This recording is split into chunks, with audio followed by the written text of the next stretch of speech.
Olá, tudo bem? Está começando o Agora Agro e você vai ver na edição de hoje. Exportações de aves e suínos apresentaram crescimento no último mês. Vendas também mantiveram ritmo positivo desde o início do ano. Comércio de carne bovina no mercado interno segue enfraquecido. China anuncia a liberação de mais 25 frigoríficos brasileiros para a venda de carnes.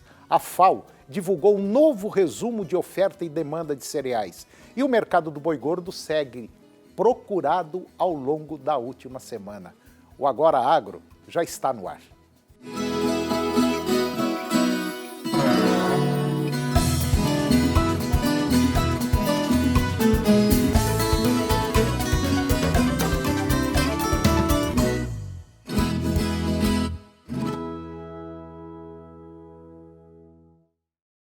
Com ritmo positivo, as exportações de aves e suínos apresentaram uma nova crescente agora no último mês, de acordo com levantamentos da Associação Brasileira de Proteína Animal, ABPA.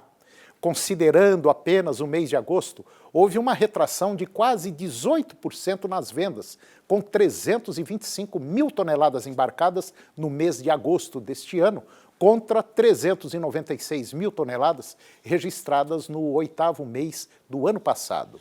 No acumulado deste ano, o Brasil já exportou 2 milhões e 700 mil toneladas de frango, um volume 2,3% superior ao registrado no mesmo período do ano passado, quando foram embarcadas 2 milhões 696 mil toneladas. Em receita, o desempenho é ainda mais expressivo, deixando um saldo de 4 bilhões e 600 milhões de dólares, número 7,4% acima dos 4,3 bilhões de dólares obtidos nos 8 primeiros meses do ano passado. Em relação aos suínos, as vendas também mantiveram um ritmo positivo neste ano. De acordo com a BPA, o setor embarcou 466 mil toneladas entre janeiro e agosto, 13,4% acima do exportado no mesmo período do ano passado, com 410 mil toneladas. O saldo cambial obtido no período foi de 956 milhões de dólares, quase 20% maior que os 797 milhões de dólares realizado nos 8 primeiros meses do ano passado. As vendas de carne bovina, elas seguem enfraquecidas. Mesmo no início do mês, fizeram com que açougues e supermercados trabalhassem com maior cautela agora na última semana. Diante desse cenário, na média de todos os estados e cortes pesquisados pela Scott Consultoria, os preços da carne permaneceram praticamente estáveis. São Paulo teve queda na semana de 0,3%. Rio de Janeiro e Minas Gerais tiveram variações, 0,2% no Rio de Janeiro e 0,1% em Minas Gerais. E, por fim, o Paraná teve alta na semana de 0,3%. Apesar desse quadro de preços andando de lado, altas não são descartadas agora nessa semana. Segundo dados do Ministério da Economia, as exportações de carne suína in natura cresceram 26% de janeiro a agosto deste ano. Ao todo, foram enviados ao mercado externo 882 milhões de dólares.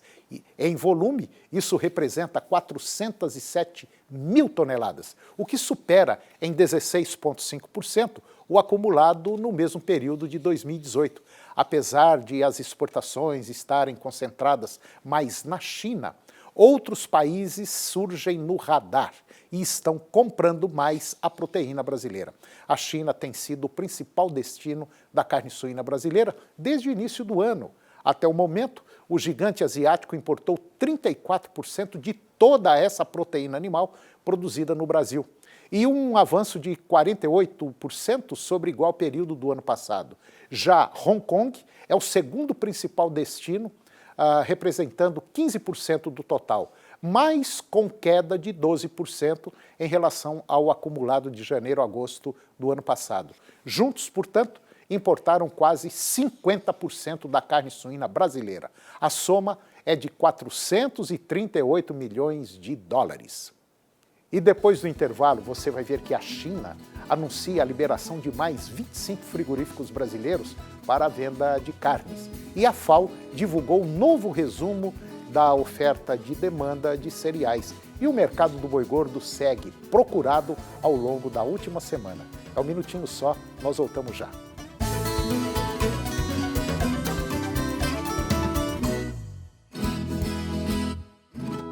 Em 2004, nasceu a Associação Filhos do Pai Eterno, a FIP, e veio com a missão de evangelizar, de espalhar o amor de Deus a todo o Brasil. Nasceu a partir do Santuário Basílica de Trindade para reunir, formar uma grande família de devotos do Divino Pai Eterno. E vive para trabalhar pelo próximo, para a vivência da fé, para mudar a vida das pessoas, se renovando no compromisso de cada um e na prática cristã. E tudo só acontece pelo seu apoio, pela sua doação. Faça parte desta família de amor. Associação Filhos do Pai Eterno. 62 3506 9800.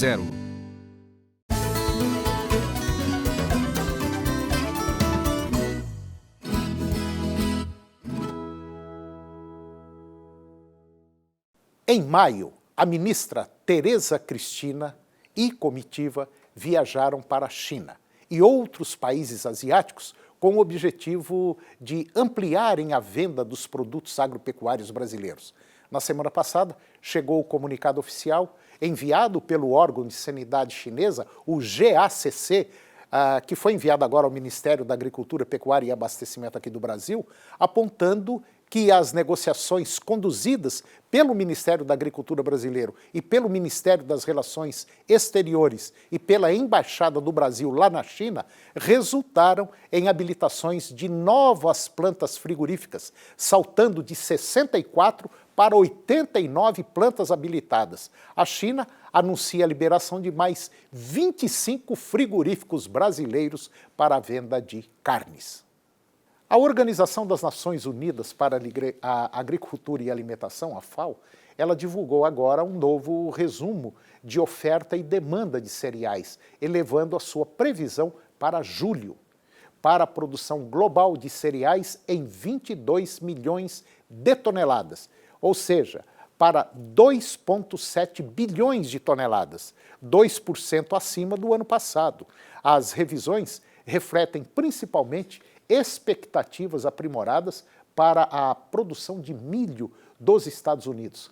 As perspectivas de colheitas mais fortes apontam para os estoques mundiais de cereais, atingindo 847 milhões de toneladas até o final da temporada de 2020, que permaneceriam cerca de 16 milhões de toneladas abaixo dos níveis de abertura.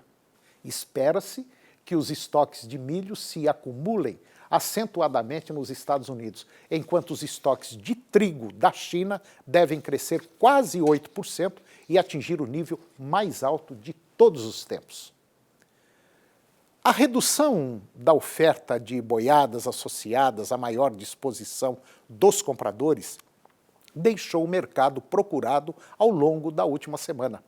Desta forma, além da dificuldade de preencher as escalas, a necessidade de aumentar os estoques para atender a demanda do início do mês fizeram com que os frigoríficos ficassem menos resistentes nas negociações ao longo destes primeiros dias de setembro. Mas, no fechamento da última semana, em São Paulo, por exemplo, uma parte dos frigoríficos não negociaram cenário comum neste dia da semana.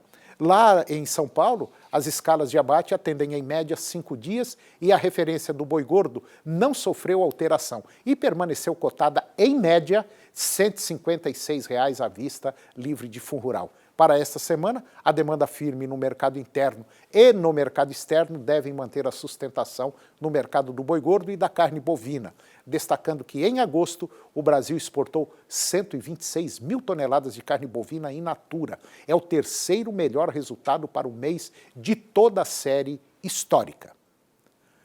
E agora você vai ficar com Juliana Pila na conversa com o analista da Scott Consultoria, que vai comentar hoje sobre o mercado do boi gordo. Confira.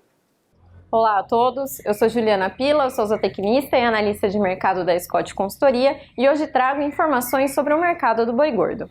Bom, no fechamento do mercado do boi gordo desta quarta-feira, dia 11 de setembro, o cenário foi de oferta limitada de boiadas, e este é o principal fator que mantém o mercado sustentado nesse momento.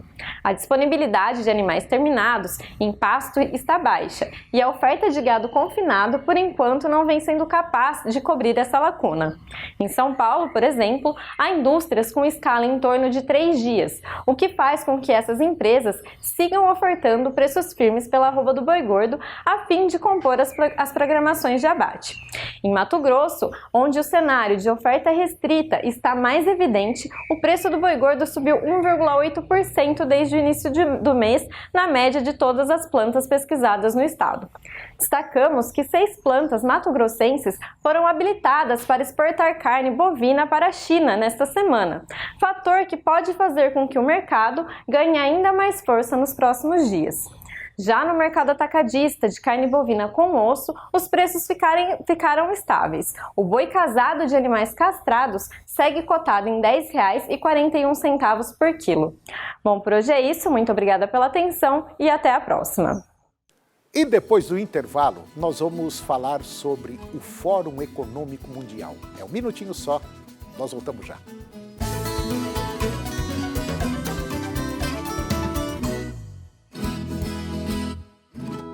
Em 2004, nasceu a Associação Filhos do Pai Eterno, a FIP, e veio com a missão de evangelizar, de espalhar o amor de Deus a todo o Brasil. Nasceu a partir do Santuário Basílica de Trindade para reunir, formar uma grande família de devotos do Divino Pai Eterno. E vive para trabalhar pelo próximo, para a vivência da fé, para mudar a vida das pessoas, se renovando no compromisso de cada um e na prática cristã. E tudo só acontece pelo seu apoio, pela sua doação. Faça parte desta família de amor. Associação Filhos do Pai Eterno. 62 3506 9800.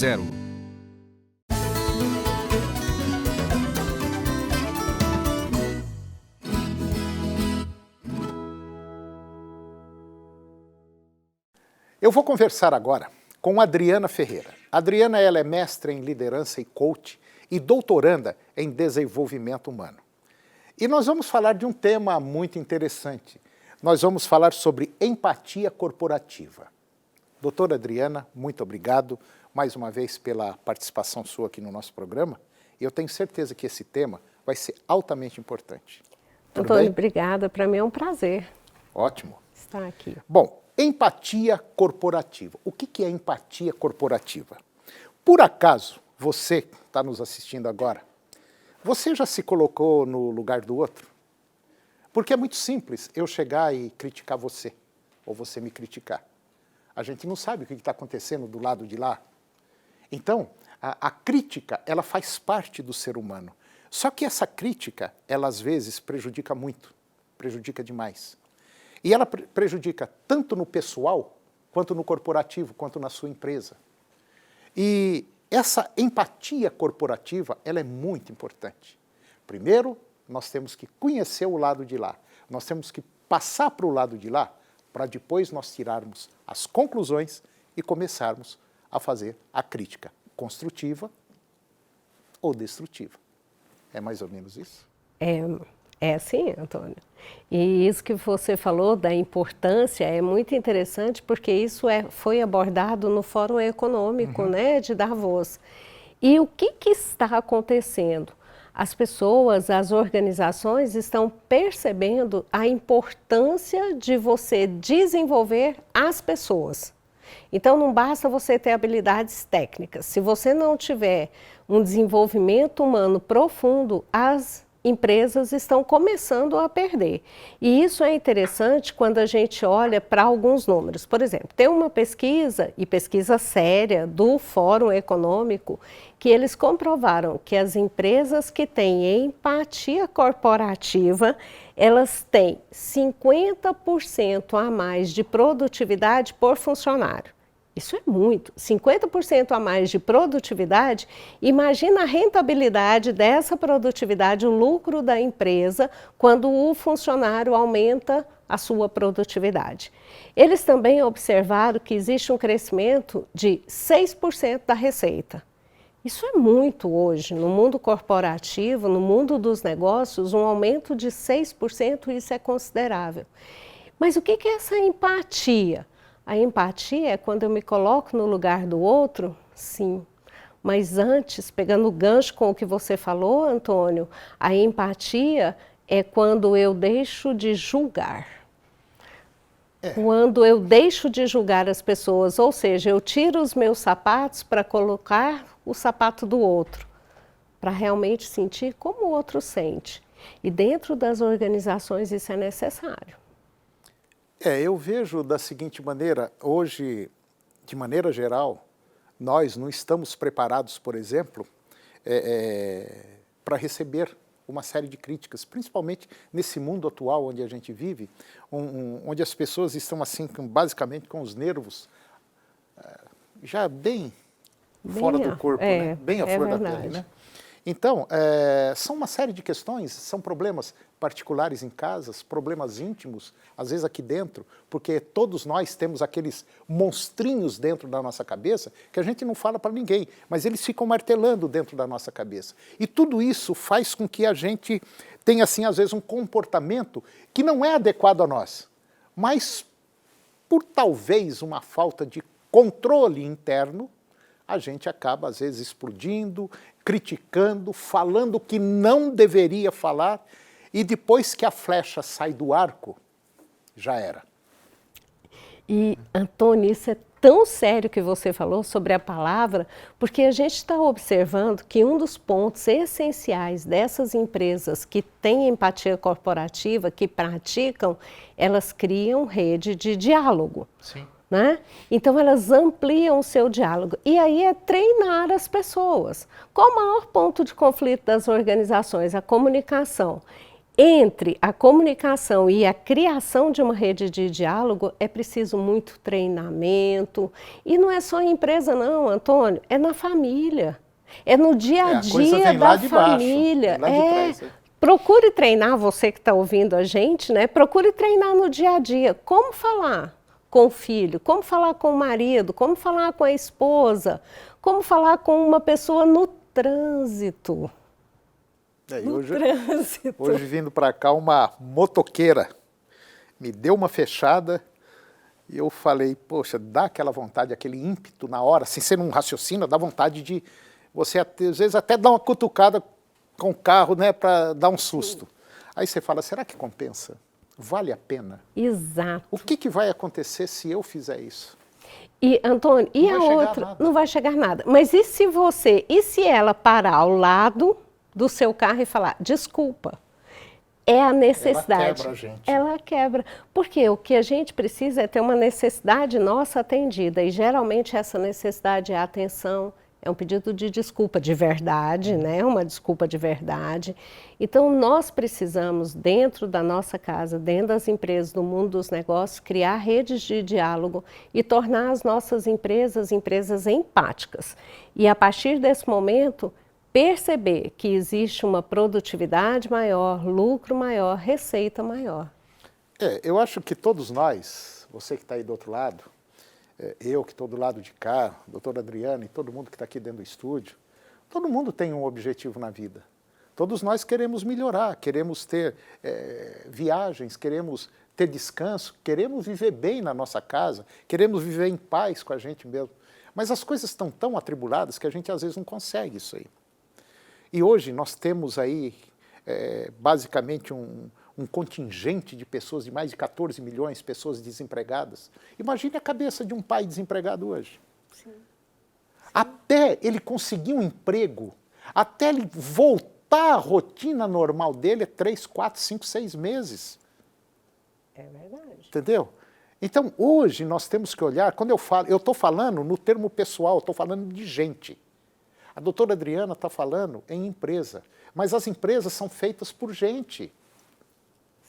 E se eu tiver uma pessoa dessa, com problemas seríssimos, ele não vai conseguir produzir. Ele tem que ter uma paz, ele tem que trabalhar com tranquilidade. E é só desse jeito que a pessoa consegue subir e a empresa consegue andar. E é interessante, Antônio, quando a gente pensa em empresas empáticas, essas empresas elas fazem coisas simples, mas essenciais. Primeiro, elas permitem que cada funcionário, cada pessoa possa descobrir qual é o propósito dela. Qual o propósito dela dentro da empresa? Quais são os valores que ela tem? E são empresas que têm missão, visão, valores definidos. Porque aí eu sei, se eu entrar nessa empresa, se os meus valores são congruentes. Porque se eles forem, é interessante quando você conversa com alguém e fala, e aí, os valores da empresa são congruentes com os seus? A pessoa faz assim, ela respira, ela está tranquila, porque ela sabe que existem valores congruentes. Por exemplo, o que é ética para uma empresa?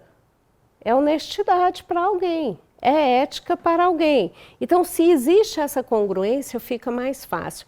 Agora, Antônio, alguns aspectos para os empresários pensarem. Como é que eu atraio, como é que eu torno minha empresa empática? Primeiro, você tem que trabalhar com inovação. As pessoas hoje, querendo ou não, elas não precisam ter uma inovação disruptiva, algo muito diferente, mas elas querem melhoria no dia a dia. Pequenas melhorias, né? Depois elas querem uma liderança inspiradora. E aí vem um exemplo que eu não lembro exatamente se é Churchill ou alguém, que ele fala que o exemplo arrasta. Se o líder for inspirador, se ele trouxer o exemplo de uma liderança ética, sustentável, toda a empresa também acaba por ser conduzida por essa inspiração, por esse exemplo que ele dá. E um dos pontos também é disseminar. Olha só, essa pesquisa demonstrou que empresas que disseminam questões positivas e que abrem rede de diálogo nas redes sociais são mais empáticas para as pessoas. Então, a história de que empresa causa polêmica ou que pessoas que causam polêmica, elas têm uma longevidade maior, a pesquisa está demonstrando que não. Então, quanto mais agregadores nós somos, mais nós temos possibilidade de ir longe. E isso serve para empresas e para as pessoas. As pessoas, quanto mais elas abrem diálogo com o outro, mais elas são acolhidas, mais elas são respeitadas. É um diálogo franco, aberto, né? Transparente, né? É igual o vizinho de fazenda. Não adianta você brigar com o seu vizinho de fazenda. Porque se pegar fogo no seu pasto, que provavelmente, com certeza, vai passar para o pasto dele, isso é líquido e certo, é hora, talvez, até dele chegar e te ajudar. Sim. Entendeu? Sim. E eu confesso, francamente, que eu sou inimigo número 1 de confusão.